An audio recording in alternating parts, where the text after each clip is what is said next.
हाँ मैडम चलूंगा, चलने के लिए तो खड़ा हूँ। कितने पैसे लेगा? मैडम 20,000 रुपये लूंगा। 20,000? रुक, मुझे बाहर आना है।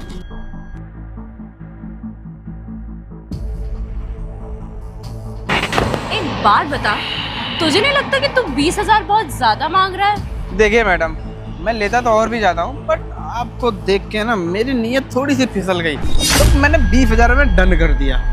अरे यार बहुत ज्यादा है, मैं 10,000 से 1 रुपए ज्यादा नहीं दूंगी।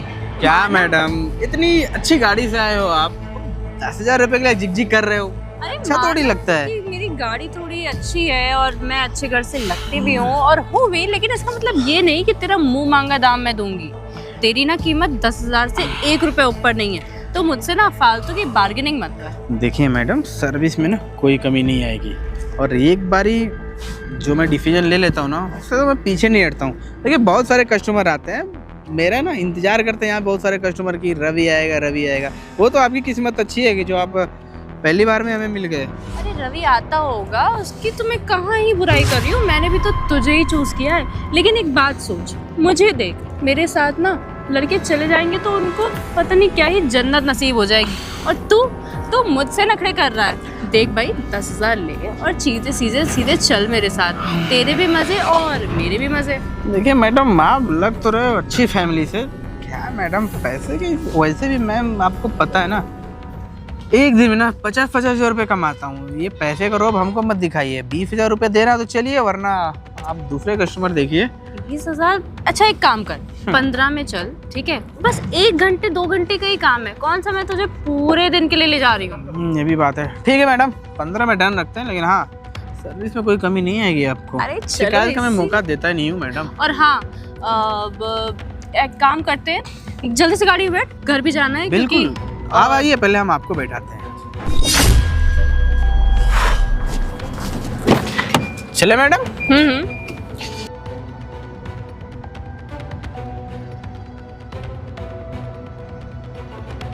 मैडम हम तो कहते हैं आप यहीं स्टार्ट कर दीजिए। कहाँ घर या होटल जाएंगे हम लोग? अरे यहाँ करके क्या करेंगे, घर चलते हैं, घर पे आराम से चिल करेंगे, और यहाँ पे वैसे भी मजा नहीं आएगी। मैडम वैसे भी आपको सर्विस चाहिए, वहाँ कहाँ, यहाँ तो कार में भी कंफर्टेबल है मैडम। अरे होटल्स वगैरह में प्राइवेसी नहीं रहती, जब मेरा इतना बड़ा बंगला है तो वहीं चलेंगे ना। ठीक है मैडम, घर पे चलूंगा, लेकिन कोई रिस्क नहीं होना चाहिए। कोई दिक्कत नहीं होगी, फुल प्राइवेसी रहती है मेरे घर पे। अब चले? ठीक है मैडम, चलिए, मैं तो तैयार ही हूँ।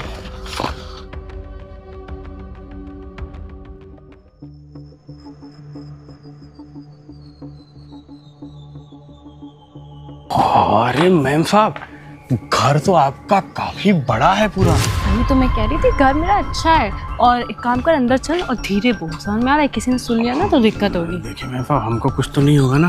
अरे कुछ नहीं होगा, चिंता मत कर, तू बस अंदर चल, बाहर खड़ा है तब से। ठीक है, मैं तू सीधे अंदर चल, मैं आ रही हूँ। ठीक है मैम।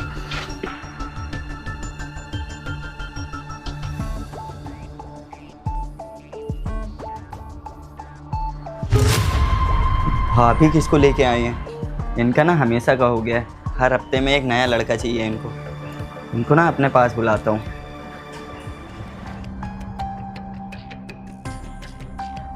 अरे मैम साहब, कोई रहता तो नहीं ना यहाँ पे? नहीं, यहाँ कोई नहीं रहता, बस मेरे तेवर रहते हैं। अरे मैम साहब, फिर कहाँ जा रहे हो? मैं कह रही हूँ ना यहाँ चलो यार, वैसे भी कोई मेरे रूम में नहीं आता। मैम साहब, ऐसा रिस्क पहली बार ले रहा हूँ, कोई देख लिया तो मुझे अरे मेरे से कोई इतना मतलब नहीं रखता, और बाकी मैं कह रही हूँ ना सब सेफ है, मेरा देवर नहीं आता। चलो ऊपर चलो। ठीक है मैम साहब, यही हाँ यही है, चलो।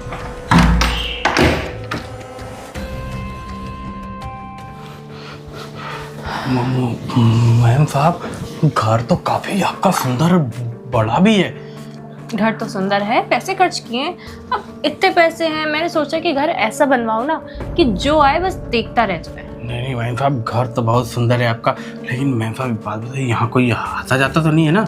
अरे नहीं, कोई नहीं आता, यहाँ पे सिर्फ प्राइवेसी रहती है, सिर्फ मैं रहती हूँ और मेरा देवर रहता है, और मेरे पति ज्यादातर रहते नहीं है, वो बिजनेस ट्रिप पे। एक मिनट रुकिए, कॉल आ रहा।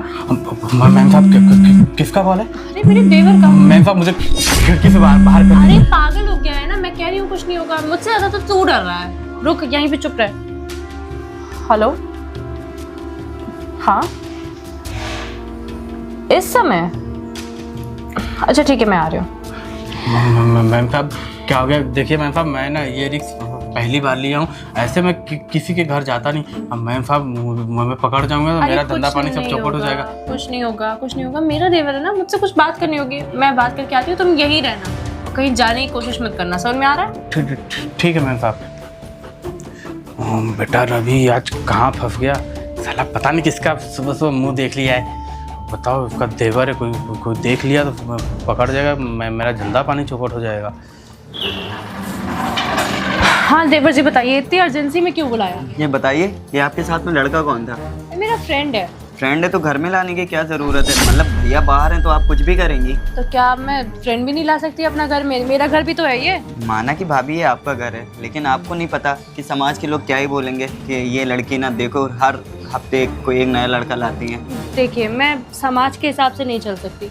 मैं हमेशा से मॉडर्न रही हूँ। दिल्ली वगैरह में कोई मुझे ऐसे रोकता टोकता और ऐसे पूछता नहीं था। देखिए भाभी जी, घर के बाहर ये सब चलता है, हमारे वहाँ ना घर के अंदर ये सब नहीं चलता है। एक काम करिए, मैं ये सब गंदी आदतें ना छोड़ दीजिए, वरना मैं भैया को कॉल करके बता अरे दूँ। कौन सी गंदी आदत? क्या तुम्हारे दोस्त नहीं आते? और तुम्हारे भैया रहते ही कितनी टाइम है घर पे? मैं उनसे हर चीज पूछ के तो नहीं कर सकती। अरे यार, लेकिन ये सब चीज़ गलत है ना। और देखो, एक काम करते हैं, मैं ना भैया से बता दूंगा, वरना आप ये सब छोड़ देंगे। अच्छा, अब तुम भैया से बताओगे, मेरी शिकायत करोगे? बेटा, जब तुम्हें पैसे लेने होते हैं तब तो भैया से नहीं पूछते हो। एक काम करो ना, तुम भैया को कॉल ही करो और पूछो कि भैया मैं रात में जब सुबह 4 बजे घर आता हूँ नाइट आउट मार के, तो मैं आपसे पूछा करूँ या भाभी से पूछा करूँ? और जब लड़कियां घर पे लेके आता हूँ भाभी को बिना बताए छुपा के, ये सोच के कि भाभी को पता नहीं चलेगा, तब क्या करूँ? अच्छा ठीक है, आप इतना गुस्सा क्यों हो रही? एक काम करते हैं ना भाभी जी, आप ना मेरी शिकायत भैया से मत करिएगा और मैं आपकी नहीं करूँगा। एक ना अपनी जैसी सुंदर से एक सेटिंग करा दीजिए, मेरी भी। मुझे बहुत अच्छे से पता है, पिछली पार्टी में जो साक्षी आई थी ना, तुम बहुत अच्छे से उसके पीछे पड़े थे। एक काम करती हूँ, उससे बुला लेती हूँ कल। हाँ, क्या बोलते ठीक है, उसको बुला लीजिए और मेरा भी भला हो जाएगा और मेरी सेटिंग भी हो जाएगी। अब एक काम करो, अपने काम से काम रखो और मेरे काम में टांग अड़ाने की कोशिश मत करो। समझ में आया? ठीक है भाभी जी, कोई दिक्कत नहीं होगी, आप जाइए। अब कॉल मत करना। ठीक है भाभी। चलो, भाभी जी भी ना एकदम साक्षी से मेरी सेटिंग हो जाएगी ना, पूरा मज़ा ही आ जाएगा। चलो कहाँ फंस गया मैडम? हाँ मैडम, क्या हुआ? कुछ नहीं, उसको कुछ बात करनी थी, पूछ रहा था तुम्हारे बारे में, तो बता दिया मैंने। हमारे बारे में पूछ रहा था? आपको मैम साहब ये आपके देवर को ये सब बातें पता है? हाँ, उसको तो सब कुछ पता है। अब तुम्हें क्या लगता है, तुम पहले लड़के हो जिसको मैं घर लेके आई हूँ? बहुत लड़के आ चुके हैं और ये सब ना अब यूज्ड टू हो गया है वो। लेकिन मैम साहब आपके देवर को ये सब चीजें पता थी तो कुछ कहता नहीं है? अरे वो क्या ही कहेगा, उसकी अपनी खुद की पर्सनल लाइफ है, मुझसे पैसे मांगता है, मेरे दम पे जी रहा है, तो वो मेरे काम में टांग नहीं अड़ाता। आपके काम में टांग नहीं अड़ता तो मैम साहब फिर हमें लाने की क्या जरूरत है? आप ये सब काम तो उसके साथ भी कर सकती थी ना। अरे तू प्रोफेशनल है, मैं तेरे साथ ज्यादा कंफर्टेबल हूँ, जैसा मुझे करना होगा वैसे करूंगी। अब वो देवर है, घर गृहस्थी की बात आ जाती ना तो फिर मजा नहीं आता। नहीं मैम साहब, एक काम करिए, जो करना है फटाफट आप करिए और नहीं तो रुको करती हूँ। तुम इतना हड़बड़ा क्यों रहे हो? हड़बड़ा क्यों नहीं मैम साहब, अभी पुलिस आ जाएगी मैम साहब, मुझे जेल में बंद कर देगी, फिर मैं क्या करूँगा? कहाँ से आ जाएगी पुलिस? कौन बुलाएगा पुलिस? पागल हो गए हो क्या? वो सब छोड़ो, काम स्टार्ट करते हैं। लेकिन तुम पहले ये बताओ, तुम्हारा नाम क्या है? रवि नाम है मेरा। अच्छा, और ये काम कब से कर रहे हो? ये काम मैडम हो गया 8-10 साल। 8-10 साल से कर रहे हो तो सही है, अच्छी खासी इनकम होती है। मैडम ये सब छोड़िए ना, आप जो काम करने के लिए बुलाई आप वो करिए, फिर मुझे जाने दीजिए, और भी कस्टमर है, मुझे और भी देखना है। ठीक है ना, मेरा थोड़ा बॉन्डिंग होना ज्यादा जरूरी है। मैं जब तक जान पहचान नहीं होती तब तक मेरा कुछ करने का मन नहीं करता। अच्छा ये बताओ, इन सब काम में तुम पढ़ कैसे गए? मतलब अपने मन से आए हो? तुम्हें मजा आता है सब करके? अरे नहीं मैम साहब, मजा क्या ही आता है। वो क्या आना कि बचपन में माँ बाप गुजर गए और किसी ने मुझे अनाथ आश्रम में छोड़ दिया और फिर वहाँ से मैं पला बड़ा, और मेरे जानने वाला कोई तो था नहीं। मैम साहब एक भैया थे तो वो ये सब काम करते थे, तो मैं भी उनके साथ रहते बड़ा हो गया। अब धीरे धीरे मैं भी वो यही काम में लग गया। तो तुमने कोई और नौकरी क्यों नहीं करी? यही क्यों किया? अरे मैम साहब, और नौकरी कैसे करता? मेरे पास कोई डिग्री थोड़ी है, मैं कोई ज़्यादा पढ़ा लिखा थोड़ी हूँ। अब कहीं भी जाओ लोग डिग्री मांगते हैं, तब जाके कहीं 10 से 12 हज़ार रुपये की नौकरी देते हैं। अब मैम साहब बताइए हम क्या करें? अच्छा, तुम तो ऐसे कह रहे हो जैसे तुमको अगर कोई ढंग की नौकरी मिल गई तो तुम ये सब छोड़ दोगे। हाँ मैम साहब, ये सब काम कौन ही करना चाहेगा बताइए आप। और मैम साहब मैं जाता हूँ अभी नौकरी के लिए, तो बताते एक्सपीरियंस लाओ पता नहीं क्या, और कितने साल काम किए हो, किस में तुम्हारा नॉलेज ज़्यादा है। अब ये सब मैम साहब हम कहाँ से कर पाएंगे। पर ये सब काम अच्छा थोड़ी लगता है। अब तुम्हारी गर्लफ्रेंड भी तो होगी, अब उसको ये सब पता चलेगा तो उसको कितना खराब लगेगा नहीं। गर्लफ्रेंड मैम साहब, हाँ मैम साहब एक गर्लफ्रेंड है मेरी, मैं उससे बहुत प्यार करता हूँ। लेकिन मैम साहब अगर ये बात उसको पता चली ना, पता नहीं उसके दिल पे क्या बीतेगी। वो मैम साहब मुझे छोड़ देगी। भगवान करे उसको कभी ये बात पता ना चले कि मैं ये सब काम करता हूँ पैसे के लिए, वरना मुझे वो छोड़ जाएगी। अच्छा एक मिनट रुको, मैं तुम्हारे लिए कुछ लाती हूँ। मैम साहब हमारे लिए ये मैम साहब ना पगला गई हैं, वो पता नहीं क्या कर रही है, मेरे पास समझ नहीं आ रहा है। ये पैसे हैं, मैं तुमसे कहा था ना कि अच्छे खासे पैसे दूंगी मेरे साथ चलने के, तो ये फिलहाल तुम पकड़ो। और मैडम इतने सारे पैसे आप बिना कुछ किए मैम साहब मुझे पैसे दे रही हैं, ऐसा क्या? देखो मैं तुम्हें यहाँ पे कुछ भी उल्टा सीधा करने के लिए नहीं लाई थी। तुम देख ही रहे हो कि मेरा घर इतना अच्छा है, मेरे परिवार वाले इतने अच्छे हैं, और मैं कुछ भी तुम्हारे साथ गलत करने के लिए नहीं आई हूँ। मैं उस टाइप की लड़की ही नहीं आप उस टाइप की लड़की नहीं है, मेरा फिर टाइम क्यों बर्बाद किया आपने, वहाँ से उठा लाया फिर। अरे मेरी बात सुनो पहले, मैं तुम्हारी जो गर्लफ्रेंड है विद्या, उसकी फ्रेंड हूँ, और उसको सब कुछ पता है कि तुम ये सब क्या काम करते हो, और वो बहुत ज़्यादा डिप्रेशन में थी ये सब सोच के। मैम साहब ये कैसी बातें कर रही हैं आप, उसको ये बातें पता है, आप मुझे बता दो सकती थी ना पहले। अरे मैं तुम्हें क्या बताती हूँ, वो खुद ही इतना परेशान है, उसको लगता है कि तुम उससे झूठ बोल रहे हो, बातें छुपा रहे हो, उसको टाइम नहीं दे रहे हो।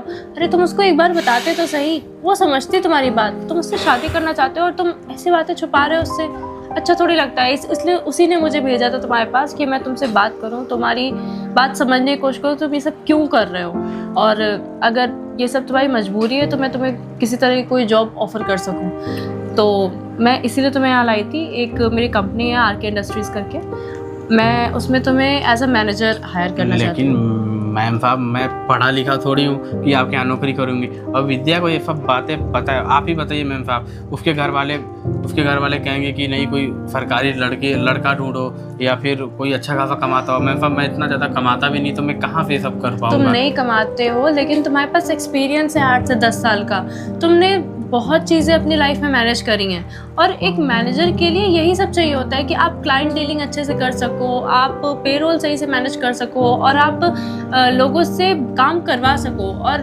मैंने तुम्हारे अंदर ये चीज़ देखी। मैं समझ गया मैम साहब, मैं ईमानदारी से नौकरी करूँगा मैम साहब, भला ये सब काम कौन ही करना चाहेगा। ठीक है, तुम एक काम करो, इन पैसों को अपने पास रखो और इनसे अपने लिए कुछ फॉर्मल्स ले लो, और कल से मैं तुम्हें एड्रेस भेज दूंगी, उसी एड्रेस पे टाइमली 10 बजे आ जाना। ठीक है मैम साहब, बहुत बहुत धन्यवाद। और ये सब काम करते हुए मुझे दोबारा मत देखना। ठीक है, कभी नहीं करूँगा मैम साहब, बहुत बहुत धन्यवाद। मैं कल से ड्यूटी आ जाऊँगा। और विद्या से बात कर लेना। ठीक है, मैं अभी फ़ोन कर लेता हूँ उसको। तो दोस्तों, कोई भी इंसान ये सब काम अपने मन से या फिर अपनी इच्छा से नहीं करता। हर इंसान की कोई ना कोई मजबूरी होती है, और इस मजबूरी से उनको निकालने का पूरा फर्ज हमारा बनता है। अगर आप ये वीडियो YouTube पे देख रहे हो तो सब्सक्राइब करें, और अगर इसको Facebook पे देख रहे हो तो शेयर करें।